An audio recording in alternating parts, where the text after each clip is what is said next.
What a thriller in Oklahoma. The OKC Thunder outlast the Denver Nuggets in overtime in one of the best games of the season. It gets very scrappy. We got a lot to talk about. Detroit outlast Cleveland. What a comeback victory for the Detroit Pistons.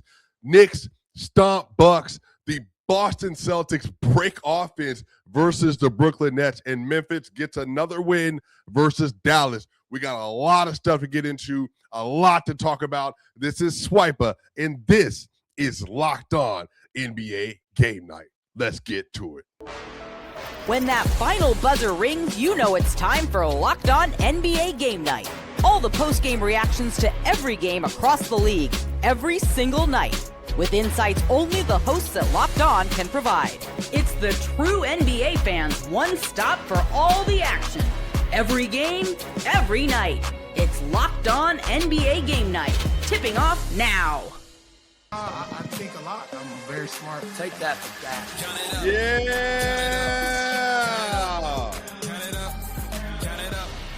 Yeah, what a game night that we had in the NBA. Y'all know what time it is. This was a special evening of NBA basketball, y'all. We got a classic handed to us in OKC, a classic handed to us with the Detroit Pistons versus the Cleveland Cavaliers. A lot of stuff to get into, but y'all know what time it is. Make sure that you like, share, and subscribe. If you're listening to this on the audio side on Apple, iTunes, and Spotify, give us a 5-star review. That way more and more people can listen to the great content being made here at Locked On NBA Game Night. Y'all know what time it is. Let's get into it, man. The OKC Thunder. Welcome back, Shai Gilgeous-Alexander. Welcome back, the reigning MVP, reigning Finals MVP. You want to talk about a comeback performance. The OKC Thunder overcome many obstacles in this game to get a win versus the Denver Nuggets, and Shai Gilgeous-Alexander goes out there in his first game back, 36 points, 9 assists, also 3 rebounds, 2 blocks, 2 steals. Now, he was only 12 of 29 from the field, but again, you expect a little bit of rust from Shai as he just tries to get back into the groove of playing NBA basketball again. But he was a very good plus 16 for the OKC Thunder today. On the other side, Nikola Jokic, the other MVP candidate, 23 points, 17 rebounds, 14 assists, a plus 15 in his minutes, but he only goes 9 of 25 from the field. But here, Shai misses 17 shots in his game. Jokic missed 16, but Jokic was 2 of 10 from the three-point line, had a monster triple-double, great playmaking game. But this game came down to several different things. Number one, they got some very big shots made in the fourth quarter from Alex Caruso and from Lou Dort. Y'all, this game, Denver was in control for a large majority of the game. Jokic at one point in time was like a plus 18, and then the Nuggets were a minus 21 when he was on the floor. Very similar to Shai. Shai early on was like a plus 12, plus 13, plus 14, but OKC was a minus 20.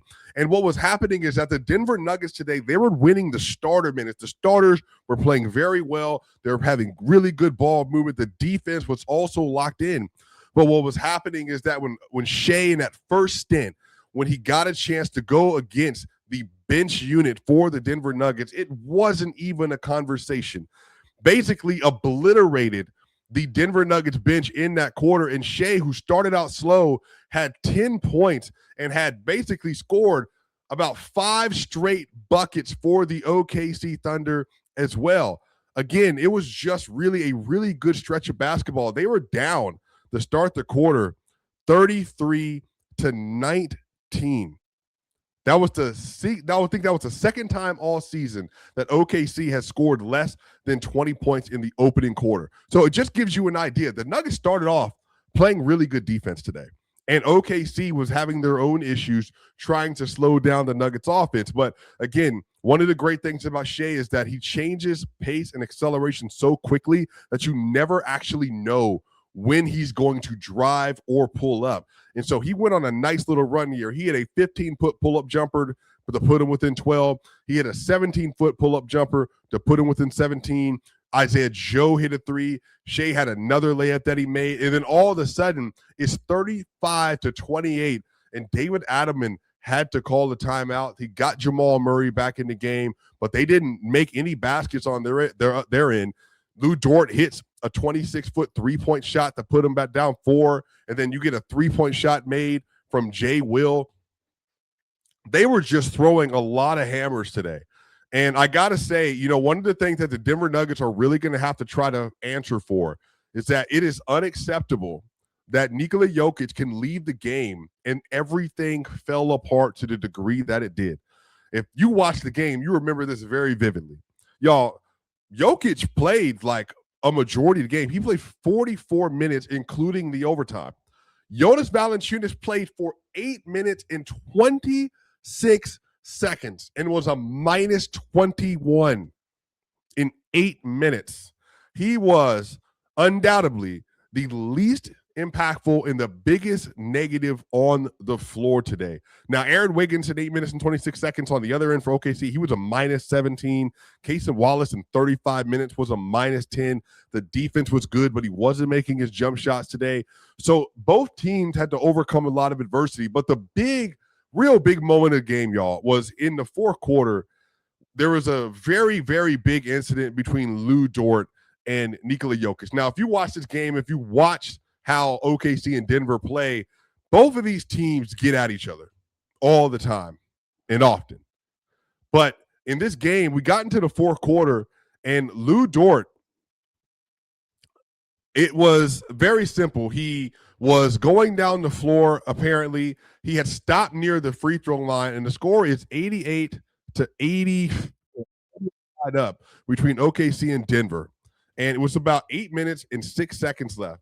And so what happens is Lou Dort, he's getting ready to go Jamal Murray in inbound, but Jokic is about to run down the floor. Lou stops in his track and basically takes a step into Jokic and puts his foot back. Jokic falls on the ground, and the entire arena blows up. It was a massive play that led to a flagrant 2 ejection for Lou Dort. And from that point on, the game was extremely chirpy, even more so than it already was. Shaquille O'Neal and Charles Barkley and them responded. They both kind of sided with Jokic in this instance, saying that, when you've been hurt before and somebody does something dirty to you, your antennas go up. Jokic also responded and said that, he shouldn't have responded the way he did, but he said that what Lou Dort did was an unnecessary move. And he said it was a necessary reaction from him to make sure he protect himself. He also said, I think there's not supposed to be things like that on the basketball floor. So it was unnecessary move and a necessary reaction by him. I'll say this, man, like it was a very visceral response from a lot of people. Very visceral response. Now, OKC fans, a lot of them feel that Lou Dort should not have been thrown out in that situation. They also feel like Jokic might have initiated some contact with throwing his hands. Some people felt like he had made a swing towards Jay Will. The officials looked at it. They then ruled that they felt like Jokic didn't make any aggressive movement, but that he responded and retaliated. Got it, and essentially, like there was a double tech between him and Jay Will, essentially.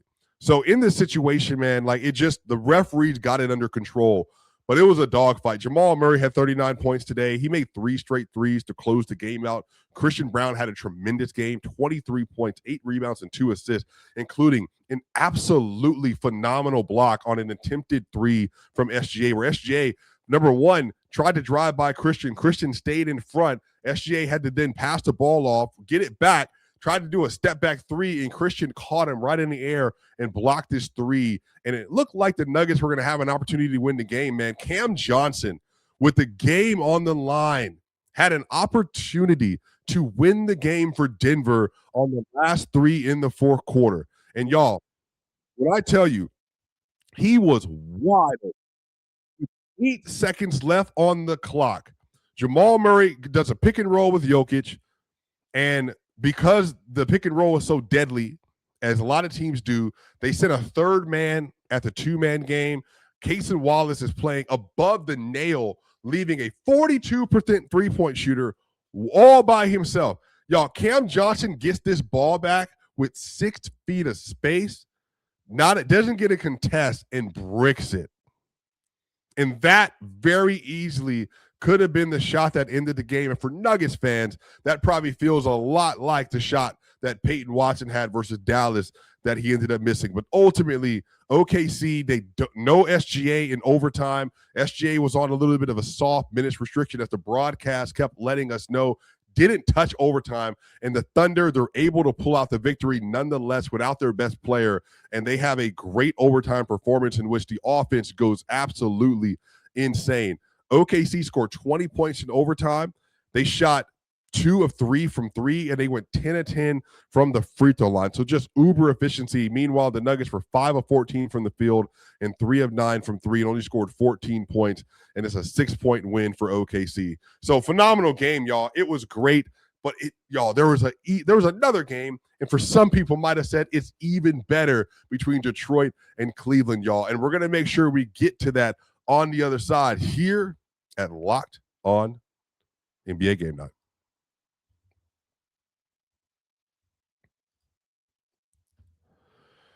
The season is heating up, and DoorDash has a way to keep fans in their bag the whole way through. Now, whether you're watching the highlights, the tunnel fits, or just your favorite player, DoorDash makes the entire season more fun because every player has their bag. With DoorDash, fans have one too. DoorDash keeps your snacks stocked, your gear fresh, and your watch party vibes absolutely on point. There are nights when your team stresses you out, like tonight if you're a Denver Nuggets fan and OKC fan. Let DoorDash become your post-game therapy. Sometimes you need dessert now. Those late-night interviews hit, and suddenly you need chips at midnight. DoorDash is built exactly for that. If the group chat says pull up, DoorDash makes sure you show up prepared. Snacks, cups, and even a phone charger for the friend that's always at 2%. So from tip-off to overtime, stay in your bag and order on DoorDash. Get snacks, drinks, gear, whatever gets you through the season delivered right to your door. DoorDash. In your bag all season long. We'll be back for the second segment here at Locked On NBA Game Night. What's going on, y'all? We are back for the second segment of Locked On NBA Game Night. Shout out to all of you. Thank y'all so much for joining us.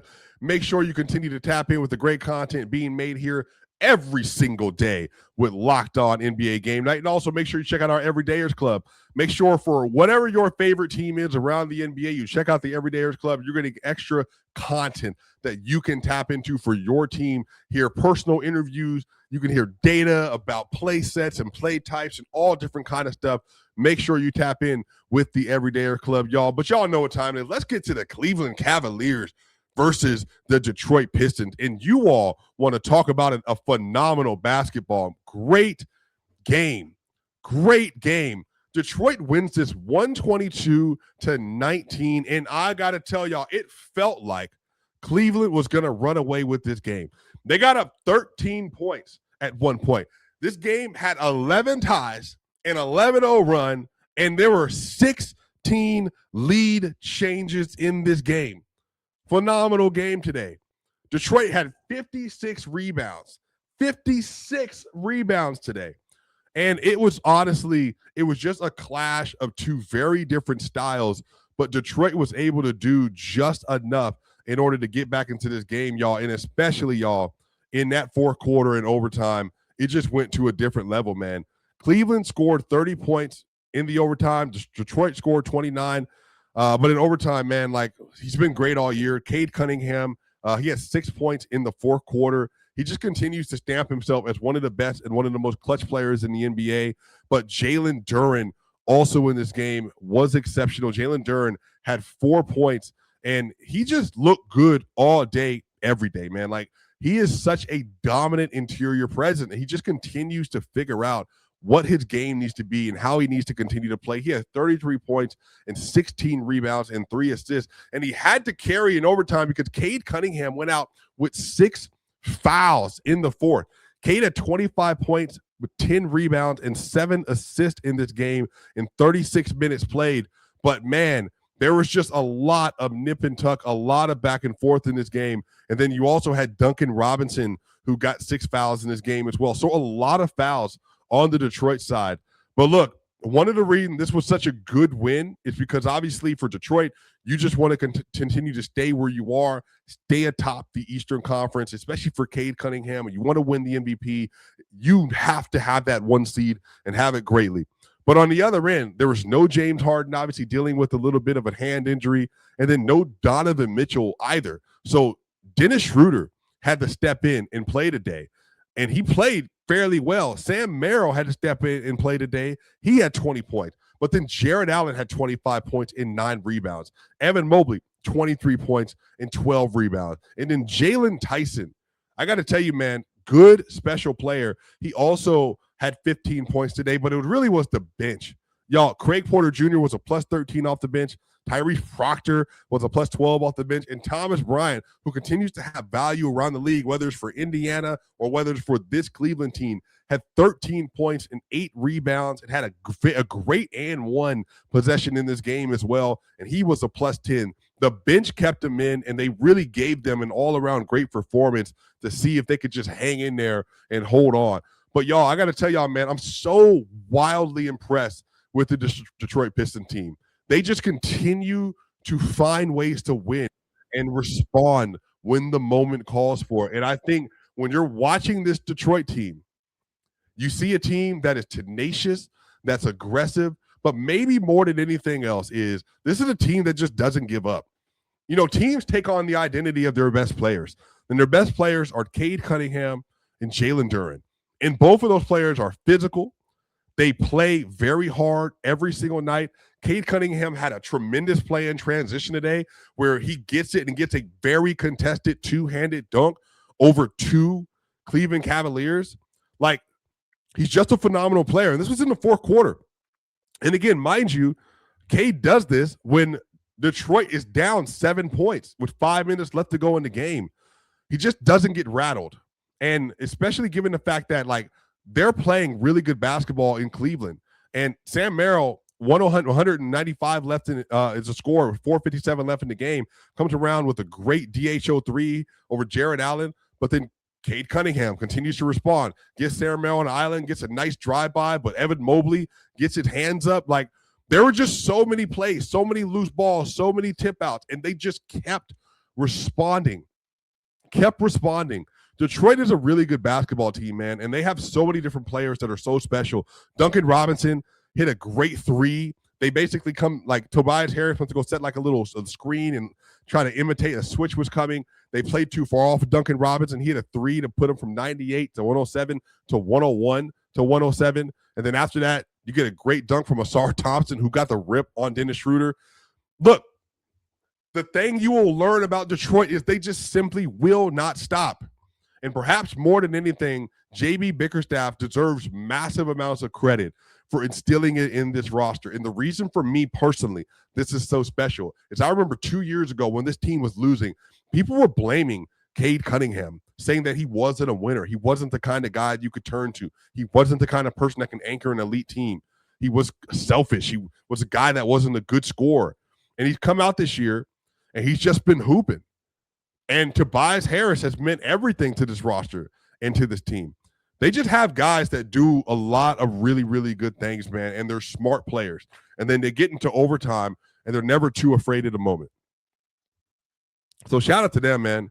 Shout out to the team. Like, shout out to everybody, just how they continue to show up, man. Shout out to all the players on the roster who just continue to do really special things. And they find guys, by the way, that are just like not big household names, but do really special things for this team, y'all. Like, Dennis Jenkins is a player. He's a hooper. He honestly is their second best, like, creator, initiator that they have. I know they got Karis LeVert, but Dennis has really been the one doing that. Javonte Green is also a really good player.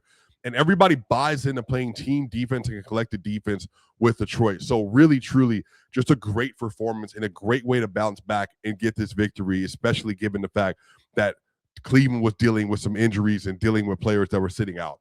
But again, I want to give credit to Jared Allen and Evan Mobley because you know what? They had another big game the other day versus another physical team in the OKC Thunder, and neither one of them played well. And for you to get 58 points between those two players and also get 21 rebounds, that's the kind of performance you want to see from them. Now, did they play perfect? No. Did they play great in the overtime? No.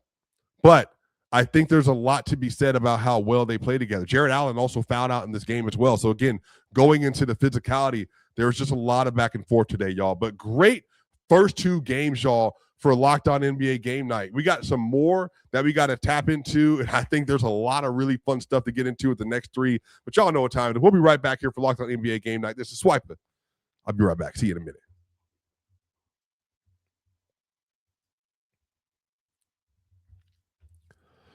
Welcome to the 5-hour energy flavor draft with 18 different flavors to choose from, including new options like Confetti Craze, Fruity Rainbow, or Cotton Candy. There's something for everyone. The board is set, the flavors are ready, and I've got my number 1 pick for the 5-hour energy flavor draft. Now, I said this on Locked On Nuggets already. I love cherry. It's a classic red fruit profile. It's like really bright, punchy taste. And the reason why I like cherry, man, I've always grew up eating Marshmallow cherries, and I just like fruit. And so this is my favorite. I'm taking the cherry. And so what you want to also do, y'all, is make sure 5-hour energy shot to give you a boost with 0 sugar. That's why they're so great. You don't get that crazy crash after you drink one. 5-hour energy also has a lot of upcoming flavor innovations planned, so you can just see more that are on the way after all the other great ones they're already giving you. I take 5-hour energy when I go on really long car rides. Like when I got to drive across the country, I have 2 of those things in my car with me just in case. So find your new favorite flavor of 5-hour energy shots available online at 5hourenergy.com or Amazon. There's nothing like being in an NBA arena. The crowd, the energy, the moment. Getting tickets, though, that's the part that hasn't always been so simple. That's why Gametime has become the go-to app for scoring tickets fast without the hassle. It puts the advantage back where it belongs, with the fans. So, look, I pulled up the Gametime app. I picked an upcoming NBA game. I had tickets within minutes, and I love seeing the all-in price up front. That way there's no surprise fees at checkout, and I'm able to see exactly from my seat. That way I know what I'm about to look at, my point of view, and the price. It's perfect. You also get zone deals because when you choose a section, Gametime will pick the seats for you, and you can save even more money. So it's great for last-minute options. So NBA tickets showing up at very solid prices before tip-off. Everything feels quick and intuitive and stress-free from the start to the finish with Gametime. So take the guesswork out of buying NBA tickets with Gametime. Download the Gametime app, create an account, and use code LOCKEDON for $20 off your first purchase. That's LOCKEDON for $20 off. Download the Gametime app today, and remember, it's gametime.co, not .com. We'll be back for the final segment here at Locked On NBA Game Night.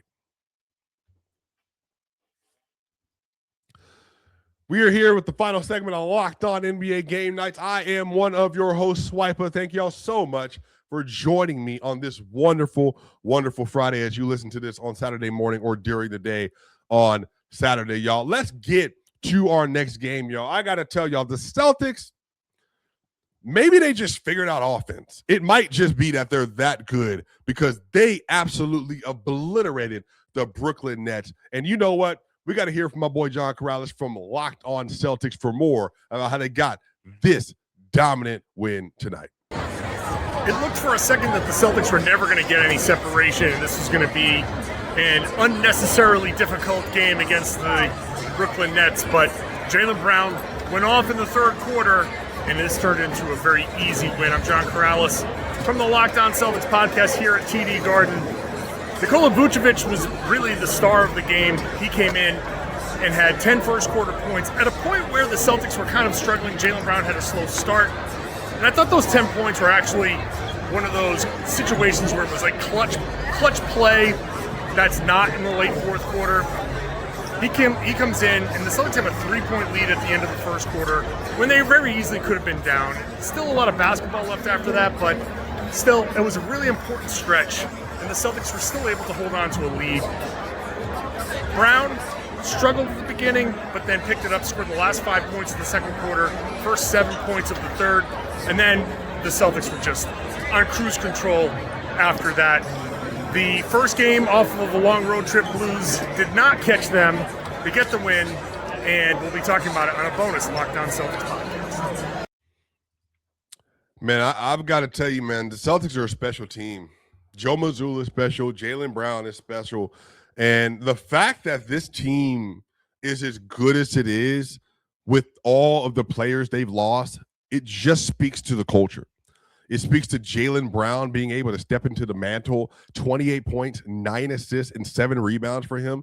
Nikola Vucevic, who is going to be a real player for them this playoff, that's going to cause a lot of matchup issues. 28 points, 11 rebounds, and 4 assists for him, a plus 35. And Peyton Pritchard, who really, his career started off as like, you didn't know what he was going to be. And now he's a legitimate star-level role player for this roster. 22 points, 5 assists, and he was a plus 40 off the bench. Sam Hauser at 13, he was a plus 27. Derek White only had 12 points, 7 assists, but he was a plus 31. This is a dominant win, and this is what they're supposed to do to a team like the Nets. Michael Porter Jr. had 18 points. He only played 25 minutes today. He was a minus 23. Noah Clowney was a minus 17. Nick Claxton was a minus 20. Again, y'all, if you're the Brooklyn Nets, obviously, you just want to lose as much as possible so you can get the best pick possible. But shout out to the Boston Celtics, dominant team in an MVP-like performance from their MVP. And Joe Mazzulla continues to stamp himself as, I think, one of the 2 Coach of the Year candidates for this season, y'all. But, y'all, the Knicks also played a game. And the Knicks, they obliterated the Bucks today. Let's hear a little bit more about how that game went from Locked On Knicks. Big bounce back win for the New York Knicks. They take down the Milwaukee Bucks 127-98. I am XJ of Locked On Knicks. And the Knicks get a very, very, very needed win after the disappointing loss against the Cleveland Cavaliers. They were just destroying Milwaukee from start to finish in every aspect of the game. Red hot from 3, shooting 51% from the 3-point line. Jalen Brunson came out sending a message. I think he's been hearing the chatter about how he hasn't been performing so well this calendar year, and he went off in the first quarter, 22 points in the first quarter. I think it was 9 of 10 if I'm not incorrect, and was completely dominating the Milwaukee Bucks. He had that look in his eye, like actually they showed his look in his eye, and he was just on one. Really, every Knick played extremely well. OG Anunoby was excellent from 3, which is really critical for the team. All their lineups played particularly well, maybe except the starters, ironically. But Josh Hart was really good. They played extreme ghost coverage off of Josh Hart, hoping to allow him to shoot, and he complied, and he made shots. And not only did he make shots, he made enough shots that they adjusted their defensive scheme. Guys were jumping out at him, and he was attacking the paint, becoming an advantage creator for the rest of the team. So overall, really, really exciting and great finish for the New York Knicks to take down the Milwaukee Bucks in this fashion, appropriate for what they need to do to show that they're going to be the team that we all think that they can be. Great win for the New York Knicks. I really believe in this team. Call me delusional if you want. I love Jalen Brunson. I think Karl-Anthony Towns is really good. I love OG Anunoby, Josh Hart, Mikal Bridges, Mitchell Robinson. Those are like my kind of guys, and they all play together so well. So I hope nothing but success for this team. Dominant win. Great win by them. Y'all, we got one more game we got to get to. We had the Dallas Mavericks. They ended up playing versus the Dallas Mavericks play versus Memphis today. And I know Nick from Locked On has a little bit to say about this game. Dallas Mavericks and Memphis Grizzlies played a game where players wore their jersey on the court. It's another one of those tonight. Mavs lose to the Grizzlies, but it's a double win for them because the Mavs are 1 spot ahead of the Grizzlies in the tank lottery standings. And so if the Mavs lose and the Grizzlies win, that is double good for the Dallas Mavericks. They need to stay in that 7th spot. There are more opportunities to get better picks at that spot just statistically. And so this was a good game for the Dallas Mavericks. It was not a good game for everybody else on the court. Maybe not a good one for anybody in attendance of this game either. Brutal for the Mavericks. Just no redeeming qualities to this game. The one question I have for the Mavericks going forward is Chris Middleton. Is he going to stay on the team? Jason Kidd said before the game that they're going to leave the option of if he wants a buyout, if he wants to go to another team, they're going to leave that option to him. They have to decide that by Sunday, March 1st. And so we'll see what happens. If Chris Middleton's on the team, if he's not, he's been actually pretty good for the Dallas Mavericks. And so that's what's going on with the Mavericks. The tank rolls on. Shout out to Nick, man. Always great analysis, man. Look, I think that Mavericks fans, you should just be looking towards the future, obviously. I want to see what Chris Middleton does. I think he deserves an opportunity to go try to win a championship somewhere. Maybe I'm a little biased, but, Chris Middleton's a really good player, been a pro for a long time. I think he'd be very good coming off the bench and also getting spot starter minutes with another team. Y'all, literally, like, It wasn't long ago. Like literally, just remember 2 years ago, Chris Middleton was going crazy in the first round versus the Pacers. He still can play basketball at a high level. It's just the situation has just been unfavorable for him. But I think that the Dallas Mavericks, you got a lot to look forward to. Memphis also too. Not the year that you were hoping you were going to get, but you got a lot of young talent on that roster, man. I'm excited to see how they continue to build moving forward. But y'all, that's going to do it for Locked On NBA Game Night, y'all. Make sure y'all like, share, and subscribe. You continue to tap in with all the great content that your local network is doing with the Everydayers Club. Make sure if you're listening to this on the audio side, give us a 5-star review on Apple iTunes and Spotify. That way you can listen to more and more great content be made here. Locked On NBA Game Night, y'all. I appreciate you tuning in and listening. I am your host, Swiper. Y'all know what time it is. I see y'all on the other side.